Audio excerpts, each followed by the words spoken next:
One thing we want to think about in connection of the data-driven campaign and getting out the vote are actually some direct and applied lessons that we have from campaigns.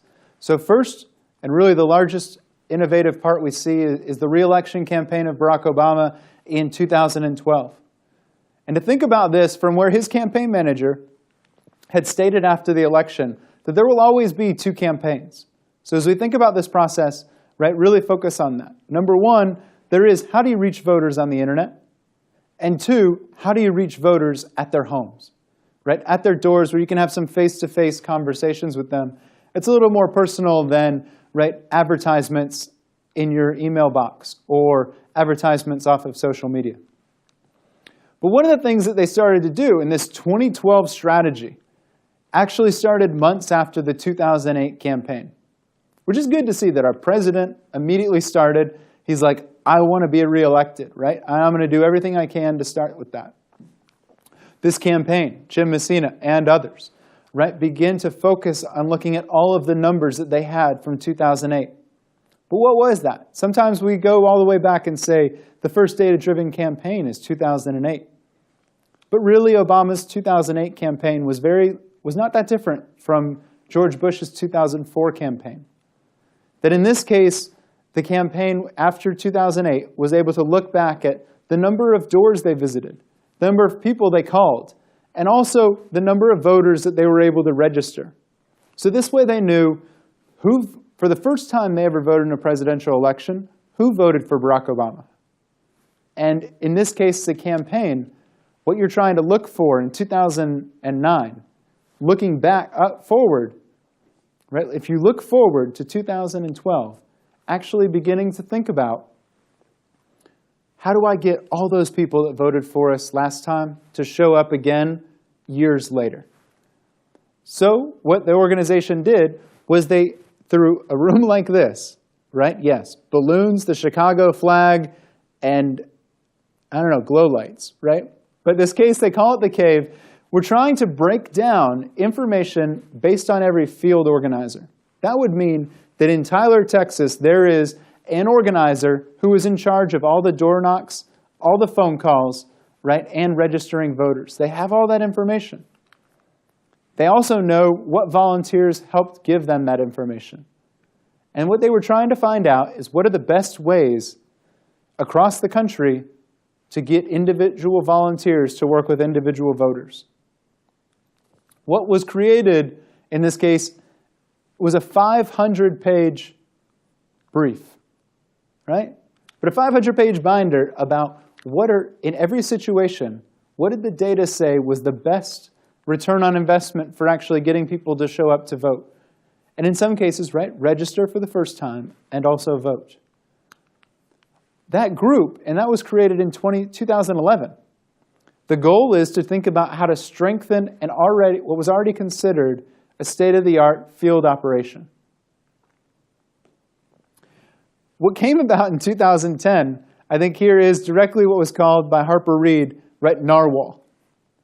Narwhal is one of those great whales of the North Sea that has its unicorn horn, right? But directly to think about this is they wanted to find a software that collected all of those lists, every volunteer list that a field organizer had, into one central location so that someone in Chicago could determine, right, how many votes did I get in their county?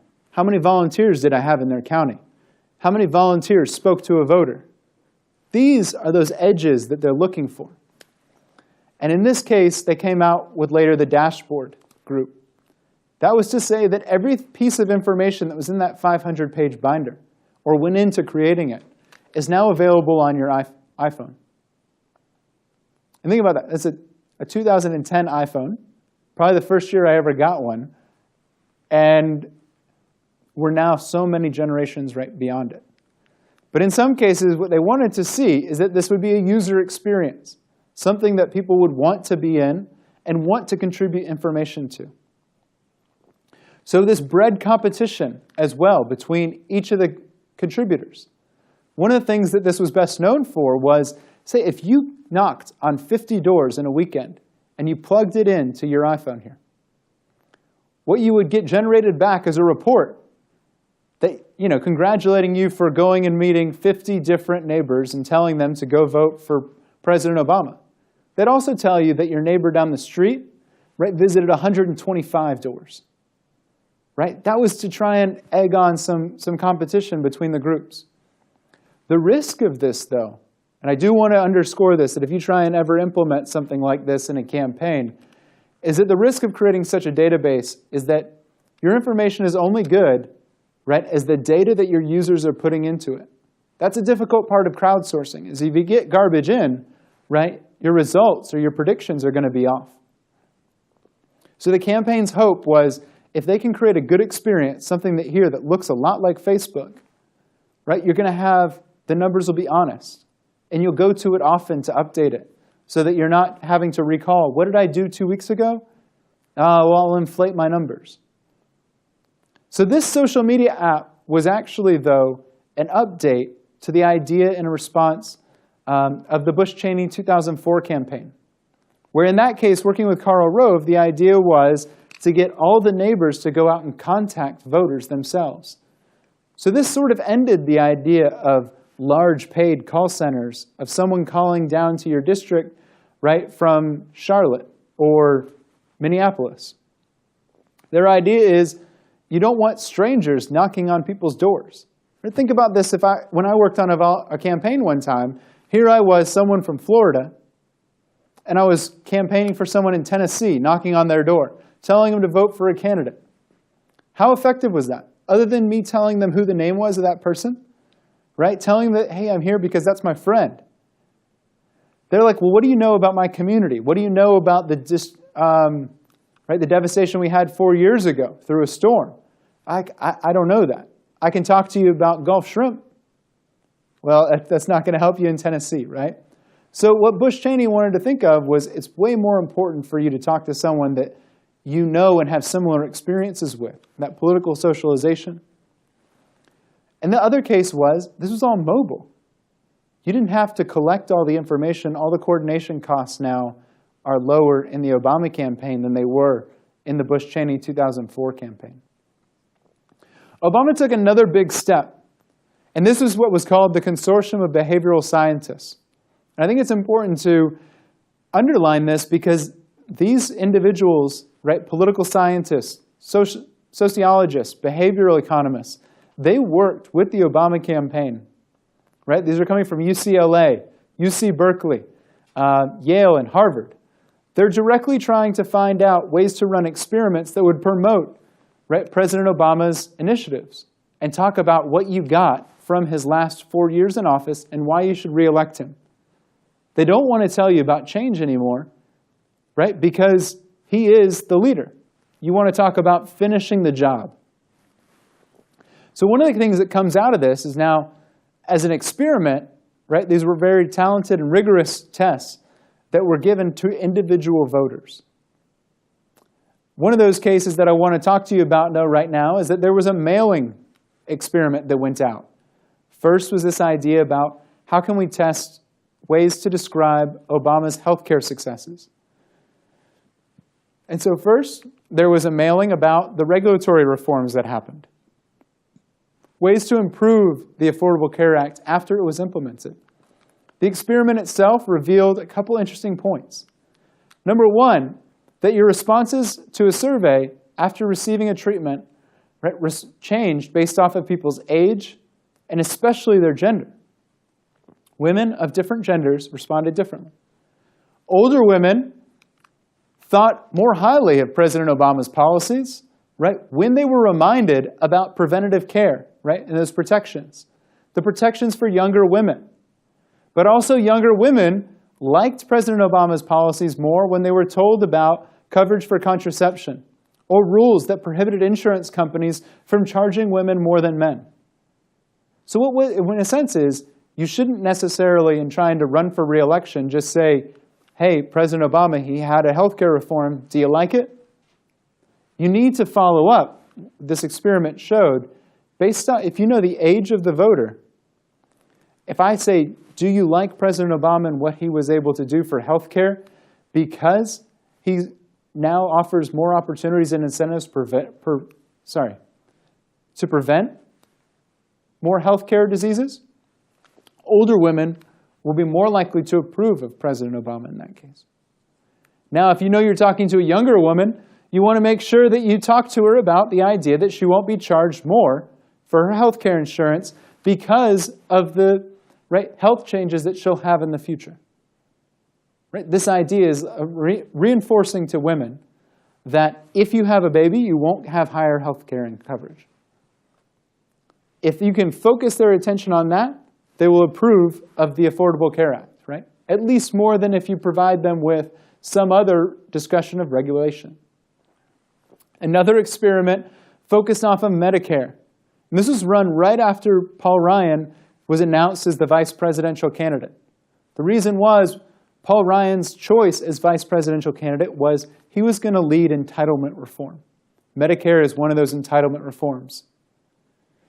And so one of the things is that the Obama team of consortium of behavioral scientists ended up seeing that people of the age 45 to 65, not yet covered by Medicaid, were more likely to change their views about what candidate they supported, Obama or Romney, once they were heard that Obama's Medicare arguments would be there to help them. And those individuals that were currently eligible for the Medicaid program weren't persuaded by that. So what that led the Obama campaign to think of was, if you see someone over the age of 65, don't just talk to them about things that help old people and entitlement things. Talk to them about other issues, right? And I think that's helpful. I mean, how many people want to be reminded about how old they are? Or that there's something that they get because they're old. You want to talk to them about something maybe they can look forward to or look back to their other grandchildren's generations.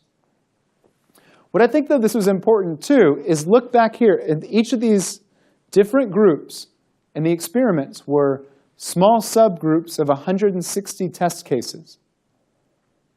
The results I just gave you were reflections of those small test strategies. And based on those analyses, the Obama campaign was able to tweak its strategy before it sent out surveys and more campaign-related information to 500,000 people.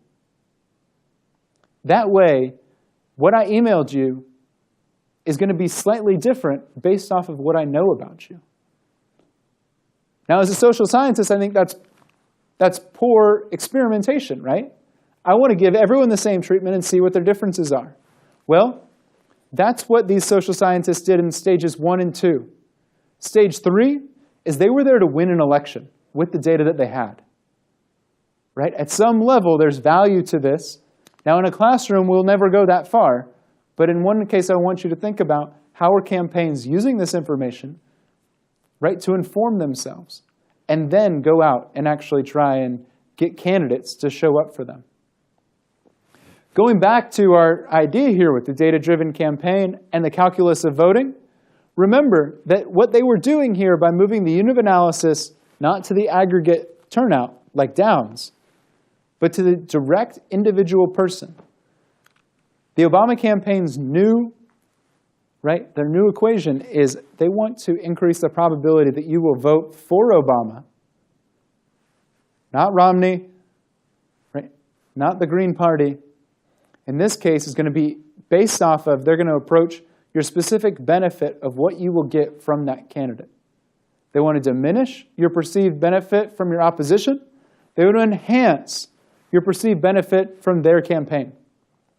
They cannot control the cost of you voting at this time, and they really can't go ahead and instill more duty for you to show up to vote.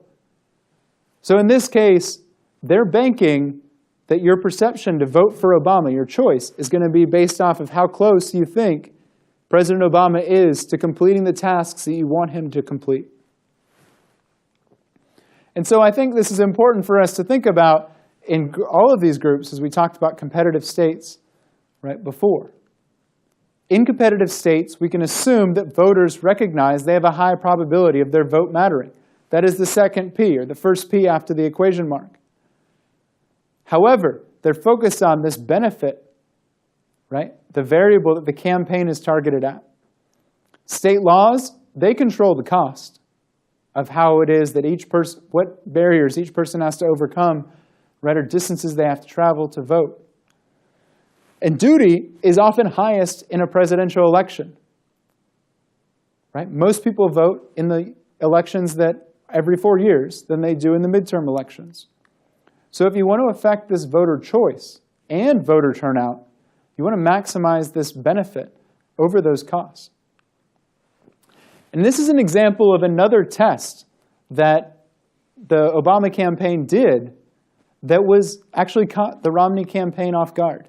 So realize that if you make ad buys, right? So you're giving money, in this case, to stations within the designated media market of Dothan, Alabama. Their hope is that that's reported back out to the larger community. You can see Obama for America bought this many ads.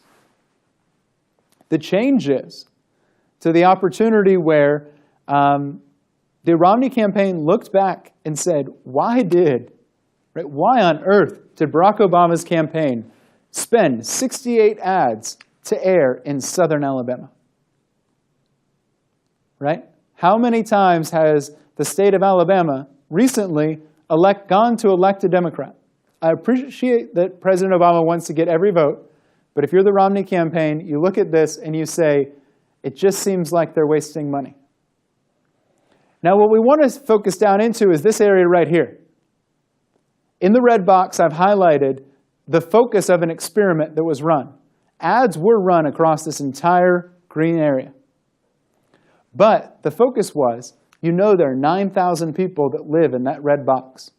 That is rural Panhandle, North Florida, right? 100 miles away from where I grew up. Actually, Dothan itself is 100 miles. I'm even closer. But let's think about this is that 7,000 of those Florida residents voted for John McCain in 2008. They didn't even vote for Barack Obama, yet he's still trying to reach and go get their vote. Do you think this is a waste of time and money? Looking right here, Alabama is not a competitive state. Florida is a competitive state. But I want to ask you right now to think like a scientist. That one of the reasons why the campaign spent so much money was because they know it would be difficult to call that 500,000 people to determine across the country, if you see an ad, did it persuade you? What they know here is they know what ads they showed in this green space. You also know, based off area codes and other areas, right, who's here. They were able to run an entire experiment on 9,000 people to determine, assuming they didn't like Barack Obama to begin with because they voted for John McCain. Assuming that they live in an area, right, that is known to be conservative in its, right, for folks that live in this geography. What they were after here is asking them questions, digging into spending money in North Florida, right, all across rural Alabama, but also North Florida, to test how can we get Republicans or independents to start thinking about voting for Barack Obama. That's their goal. When they find results here, they'll apply that out to the rest of the country, right? The results from this experiment are applied into Texas. It's applied into Kansas, applied into Missouri, right? But in this case, that's important to think that you don't need to run a survey across the entire country. Just focus on a survey in this one specific area where you know that you can show them ads. It's relatively inexpensive to run an ad in Dothan, Alabama. It's also, right, you know whether people were watching TV. In that case, right, you can ask them, did they see the ad? And then ask them a follow-up question. That's something that no other campaign has been able to try and do, had the flexibility to do. But these are the kinds of things that the presidential election was doing in early 2012, when people would normally think, hey, you don't have a primary challenge. Don't spend any money. Moreover, we're thinking from this idea is that your campaign ads are also thinking in the post-2012 election. How has Obama changed the overall way we approach campaigns? One is this group called CrowdPack. CrowdPack is actually run by a guy who worked for Prime Minister David Cameron and a Stanford University professor. They collectively want you to know, as a voter, what candidate are you closer to? And let's think about this to the ideas, I don't know the ideology of the 70 million people that voted for Barack Obama. I can't help all those voters and the voters that voted for Mitt Romney to think back about these other candidates. So first, you'll have to think about how to place yourself onto this ideological scale, right? Here it is from right all the way to left. But one of those things is if you know you're moderate right here, right? Take that middle button. Then what is telling you here, if you look at Cory Booker, the senator from New Jersey, he's more to the left. He's a little bit more liberal on health care than you might be, the most moderate person is. Well, you have to determine, is that what you like? Because it's not going to be a perfect fit. Additionally, if you are highly interested in protecting the environment, right, you will note that Cory Booker is a little bit, he's most liberal when it comes to protecting the environment on this feature. So if you were presented with this information, could you support Senator Booker, right, if he opposed a candidate that was more moderate, right, or perhaps more conservative in their views on the environment? CrowdPack is a way to visualize what areas of town also, right, are actually giving donations and supporting this kind of candidate, so you can see yourself in your community and how to help. And one of those things that also jumps into is that, you know, in each of these groups, you can see how candidates themselves have moved and where they change. And so again, we don't know the information. I cannot place you on this group. But if you feel like you know pretty well whether you're conservative or liberal or moderate on a particular issue, we have full information about, based on the voting records, where these senators and representatives are. And so this should give us a little bit more data to make some strong comparisons for individuals. And so in the last slide here, I want to jump back to this idea. How can you make an impact where you're running in a campaign? That number one, you want to focus onto helping someone either be more likely to vote or, right, be more likely to vote for your candidate. And if I'm a candidate and I want to hire you, right, because you will help me win an election on those two parts, get people to vote and get people to vote for me once they've turned out. Look at these. Duty is is something that's tough to do. In one level, you're going to have to suggest, many people suggest, you can't complain if you don't vote. Well, does that actually extend guilt, right, more than a motivation for duty on election day? So one of the things that I want you to really focus on to this is that two better at the bottom here, make an appeal for personal duty, right? If need be, identify other topics on the ballot that someone may care about that'll at least get them to the polls. Focus on other races. Focus on some of these issue differences that you may have that really define the differences between candidates. Many times they will be the same, like for Homeland Security we talked about before. Most candidates running for office want to be pro-Homeland Security. Look to other issues if you want to talk to someone about what they're going to gain or the potential benefit from showing up to vote and voting for a candidate. You want to also make sure that you sell the importance of every vote, right? Getting out to vote is a way to encourage a movement in times, right? So we see this occur, especially with President Obama's election first. It was supposed to be, there was something meaningful, there was emotion that people were voting with. Other times when you think about engaging young voters into campaigns, they can be doing so because they are behind a particular issue or policy. But in conclusion, we cannot use data-driven campaigns to convince people how to vote. Right? That's not there. That is the message of your campaign. We cannot use data-driven campaigns to replicate the results of a past campaign. Because every time you run for office, you're likely challenged with another candidate, another opponent. Or there are other people on the ballot that are framing some part of this election. However, we can use past data to be smarter. We can use the tools of social science to build hypotheses and test them. We can evaluate the results in order to adapt our campaign and messages in a more meaningful way.